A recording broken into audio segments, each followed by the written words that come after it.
বুদ্ধিজীবী। আচ্ছা, আপনারা একটা প্রশ্নের জবাব দেন তো, দুনিয়ার সব থেকে বড় বুদ্ধিজীবী কেনা? মাশাআল্লাহ, আপনাদের ওয়াজ না শুনলেও হবে, আপনারা তো জানি ফেলাইছেন সব। সব থেকে বড় বুদ্ধিজীবীর নাম হলো শয়তান, আর সব থেকে বড় জ্ঞানীর নাম হযরত আদম আলাইহিস সালাম। মানুষের মধ্যে সর্বপ্রথম তাকে জ্ঞান দান করেছিলেন। সুবহানাল্লাহ। আল্লাহ পাক কোরআনের মধ্যে কোথাও বলেন নাই যে আমি বুদ্ধি দিছি। আল্লাহ পাক বলেছেন ওয়া আল্লামা আদামাল আসমাআ কুল্লাহা, আমি আদমকে সমস্ত জিনিসের জ্ঞান দিয়েছি, নামগুলো শিখাইছি। সুবহানাল্লাহ। ওয়ালাকাদ আতাইনা লুকমানাল হিকমা, আমি লোকমানকে জ্ঞান দান করেছি। ওয়ালাকাদ আতাইনা দাউদা ওয়া সুলাইমানা ইলমা, আমি দাউদ আর সুলাইমানকে কি দিছি? বুদ্ধি দিছি। কি দিছি? জ্ঞান দান করেছি। ইব্রাহিম আলাইহিস সালাম বলেছেন, হে আমার আব্বা, হে আমার পিতা, আমার কাছে এমন জ্ঞান এসেছে যে জ্ঞান আপনার কাছে নাই। ফাত্তাবিউনি আহদিকা সিরাতান সাবিয়্যা, আপনি আমার অনুসরণ করেন, আমি আপনাকে সোজা রাস্তায় উঠাই দেব। সুবহানাল্লাহ। আমার কাছে এমন ইলম আসছে। কোরআনে কারীমে আল্লাহ রাব্বুল আলামিন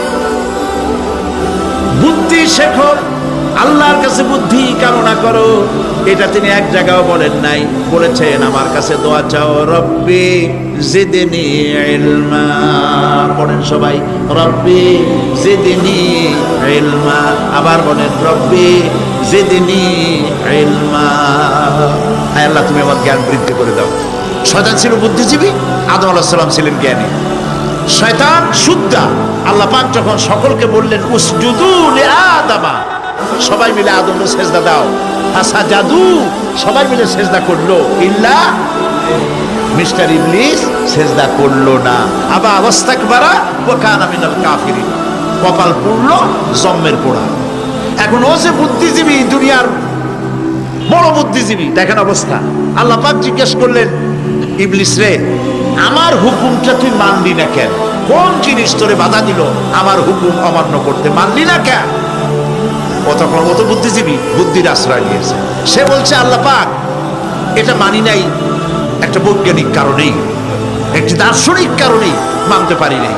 কারণ হচ্ছে খালাকতানি মিন নার ওয়া খালাকতাহু মিন তিন, তারে বানাইছো মাটি দিয়া, আমারে বানাইছো আগুন দিয়া, আনা খায়রুম মিনহু, আমি ওর থেকে অনেক ভালো। নাউযুবিল্লাহ।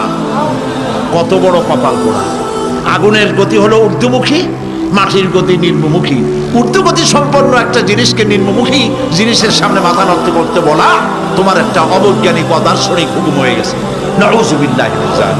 আল্লাহ পাক বললেন, ইন্নাকা রাজিম, মরদুদ, বিতাড়িত, সব আমল বরবাদ করে দিলাম।